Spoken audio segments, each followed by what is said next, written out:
Hey everyone, I am going to do a live reading of Love and Omens by Carrie Pulkinen. It's the second book in her Crescent City Ghost Tour series. Chapter 1. A crisp February breeze rolled down Frenchman Street, biting at Sydney Park's cheeks. She flipped up the collar of her leather jacket and angled her face toward the sky, letting the midday sun warm the chill from her skin. Her phone buzzed on the table and a text from Eric lit up the screen. "Where are you?" She replied, "Upstairs," and her co-worker's response came through as she set the device down. "Coming up." Leaning her arm on the pink wrought iron railing, she peered over the gallery at the activity on the street below. New Orleans tourists and locals alike bustled about, grabbing lunch or drinks and chatting before moving on to their destinations. Crescent City Ghost Tours held their weekly planning meeting over lunch at Da Dog every Tuesday, and while the chill in the air sent most patrons indoors, Sydney snagged a table on the gallery upstairs, away from the interior noise. Her boss, Sean, had something important to announce to the group, and for once she hadn't seen it coming in a vision. Her family curse made surprises few and far between, and a little flush of adrenaline caused a bubbly sensation in her chest, a tingle shooting up her spine as she awaited the news. She inhaled a deep breath and let out a contented sigh, basking in the mix of cool air and warm sun as a jazzy music from a street band a few blocks away drifted on the breeze. A snare drum tapped out a quick rhythm, and a marching tuba, catching the sunlight in glints as its player danced, blew a deep bass while a trumpet blasted out the melody. She had barely had a chance to take in another breath when her skin turned to goose flesh. The tiny hairs on the back of her neck stood on end, and her peripheral vision took on a blue and gold kaleidoscope effect. Damn it, that feeling was short-lived. The mosaic pattern grew, tunneling her vision into a swirling phantasmagoria of cut glass, light, and shadow. Her perception of the real world disintegrated as a sinking sensation pulled her down the rabbit hole into a premonition. As the kaleidoscope in her mind's eye cleared, she focused on her surroundings, taking in as much information as she could. When her brain tumbled into vision of its own accord, she never knew how long she'd be under, how much time she'd have to figure out what the universe wanted her to know, and why it wanted her to know it. That was a mystery she'd never solve. Normally, when the scenery came into focus, the blue and gold-stained glass ring sparkling in her peripheral was the only thing distinguishing the lifelike wonderland from reality. This time, something about the vision felt off, like it wasn't fully warmed. In her mind, she saw herself standing in a cemetery, her head bowed, a deep sob racking her body as Sean held her close to his side. Rows of above-ground tombs dotted the landscape, some standing 5 feet tall, others soaring to twice that height. A murkiness in her vision obscured the markers, and their forms wavered, making it impossible to decipher the exact shapes. A crowd gathered around a coffin, and warm, humid air pressed down on her, squeezing the breath from her lungs. Forcing herself to move closer in her vision, she rotated the scene in her mind so she could see her own face. Fresh tears streamed down their cheeks, following the path of the others that had long since dried. Sean's red-rimmed eyes flicked toward the casket, and he swallowed hard, shaking his head as he sucked in a trembling breath. She scanned the scene, searching for familiar faces, trying desperately to figure out who occupied the coffin in the distance. But the vision grew stagnant, the people blurred. She pushed forward, trying to move deeper into the cemetery toward the tomb, but an invisible wall blocked her path. The blue and gold kaleidoscope pattern dancing on the edges of her vision grew, encroaching her view of the scene. "You okay, Sid?" Sean's voice echoed in her mind as Wonderland shut down, jolting her into the present. Time behaved differently in her visions, and while her visit to the cemetery felt like it lasted a good 10 minutes, her checkout from reality had likely stolen no more than a few seconds from her day. She blinked, shaking her head and brushing her dark hair from her eyes. Sean slid into the seat next to her, and Eric and Jason sat on the opposite side of the table. Hey. Sean rested a hand on her left arm and tapped 2 fingers against it. Anything I need to know? Though her jacket covered her Alice's Adventures in Wonderland themed tattoo sleeve, her friend's gesture held the same meaning. A silent question whether her spaced out expression was from a premonition or if she'd simply been lost in thought. No. She slipped her phone into her pocket as the server delivered their lunch order. I'm fine. Still processing it. Are you sure? Eric pulled a net beanie over his dark brown hair. You picked a table on a windy balcony in the dead of winter. Seems more crazy than fine. Please. It's sunny and 63 degrees. Don't be a baby. She snatched a fry from his plate and shoved it into her mouth. Hey, you've got your own. I know, she shrugged. I'm getting even for last time. All right, kids, eat up, Sean said. We got a lot to talk about, and my wife is so pregnant she's about to burst. I could get called away at any second, and this is important business. He smiled, but it didn't mask the worry in his eyes. Even though Cindy had seen his kids, this one and the one who would be coming in a few years, in her visions, he'd been on edge since the 3rd trimester began. The premonition had been a happy one. If all her visions went the way of the one she had had about Sean lately, her life would be a hell of a lot easier. Unfortunately, ones like the nightmare she had just had always slipped in the moment things started running smoothly.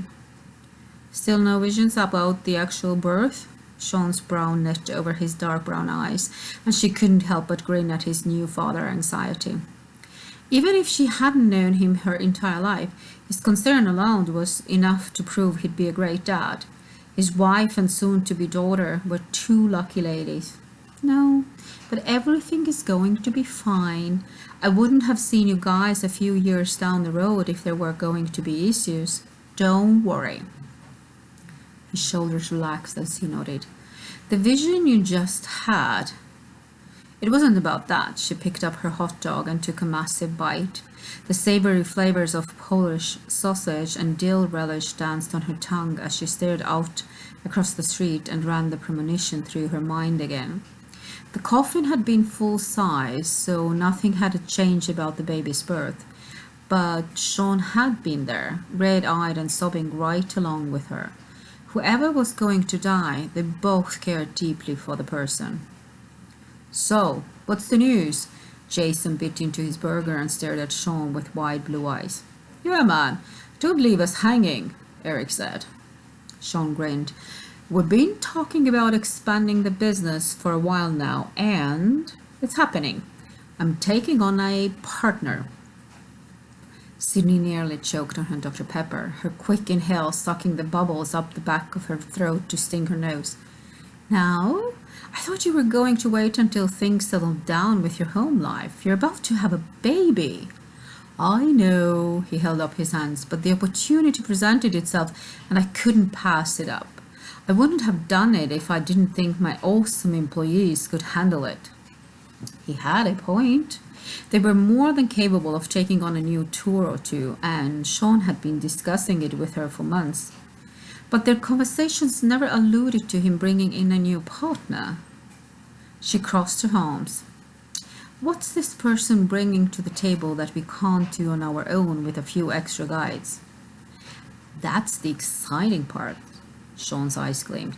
We're going to start a line of tours that focuses on true crimes, whether they've left behind a haunting or not. People are mesmerized by the seedy underbelly of the city and all the gruesome things that have happened in our history. The Axeman, the Trunk Murderer, the Vampire Brothers. We'll guide them around the city to show them the locations of the crimes, and the tour will end at our new Museum of the Macabre. I like the way it sounds, Eric leaned forward, resting his elbows on the table. What's going to be at the museum? Let me guess. Ziddy turned to Sean. Murder weapons? You found someone who could get a hold of an actual trunk from the murder scene? An axe used by the axeman himself? Which, in all honesty, sounded pretty cool. She could get on board with this as long as the new partner wasn't an ass. It Exactly. He's even procured a coffin dating back to the 1700s. We're thinking the tour will start. The guys continued the discussion, but Sean's mention of a coffin had sent his mind drifting back to that vision. She needed to go home and meditate on this. See if she could open the door and slip back into the scene. The only people who weren't blurry in the premonition were herself and Sean, so that left the possibility of death open to at least 5 or 6 others. Then again, if the cemetery were going to be a stop on the new tour, they could have simply arrived during a stranger's funeral in her vision. But that didn't explain the obvious tears on her face. There was no need to panic yet. The grave could have been metaphorical. Sometimes her visions weren't literal. They were occasionally downright strange, hence the nickname of Wonderland she had given to them. Between the sinking sensation and the kaleidoscope patterns tunneling her visions, she'd always felt a bit like Alice falling down the rabbit hole when they started. She had time to figure this out. The weather had been warm in the cemetery, and according to the local weatherman, the current cold snap would last at least 2 more weeks. She'd put the pieces together by then. And who knew? Maybe this coffin was symbolic, like the tiny one she had flushed down the toilet in a vision she had as a teen. She had been certain her purple betta fish, Hatter, was about to kick the bucket, when in reality the coffin had been an omen, a sign of what would happen to her chemistry grade when she chose a Foo Fighters concert over studying for an exam. That trip to Wonderland had been blurry around the edges like this one. Sid? Sean nudged her with an elbow, and she tucked her hair behind her ear, nodding to feign listening. You're good with the extra responsibility? Of course. She had no idea what he had said, but she'd handle whatever it was. Just tell me what to do, and it's done. Sean gave her a quizzical look before shaking his head. Who's on tonight? It's you and me, right, Eric? She glanced across the table, and Eric nodded. Okay. He'll be following the 8 o'clock tour, and I'll tag along too. Hopefully the merger will become official shortly after. Sean looked each of them in the eyes. Is everyone on board with this? Hell yeah. Eric reached across the table to fist pump Sean. Absolutely, Jason said. They all looked at Sydney, and she swallowed. She'd heard less than half of what they said, but she trusted Sean to make the right decision for the company. Yeah, true crime, Museum of the Macabre. Sounds great. She flashed a small smile and stood to throw her trash away. All right, class dismissed. Sean stayed in his seat as Eric and Jason said goodbye and shuffled inside the building. I'll see you tonight. Sydney took one step toward the door before Sean stood and put a hand on her shoulder. That vision you had. She pressed her lips together and forced her gaze to his. I'm not sure what it means. I'll let you know if it's anything important. He dropped his arm to his side. It wasn't Emily. No. She shook her head adamantly. He'd already been through one death after a vision of hers, and she wasn't about to let him worry again. Emily wasn't in it. She's... He held her gaze, his dark eyes searching hers. She couldn't lie to him. Honestly, she had no idea what the coffin contained. Maybe it wasn't even a body. Maybe it signified the death of the company if he went through with the merger. She would have to do a lot more digging to find out, and there was no point in worrying anyone until she knew the whole story. It's not like last time, okay? I'll tell you if it was.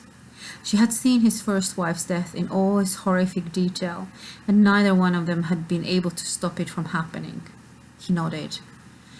Thanks, Sid. And thanks for taking this on. I don't know how much she'll be around when Sable makes her appearance, but I know the company will be in good hands with you in charge. No problem. I'm looking forward to the challenge. What on earth had she agreed to? It didn't matter.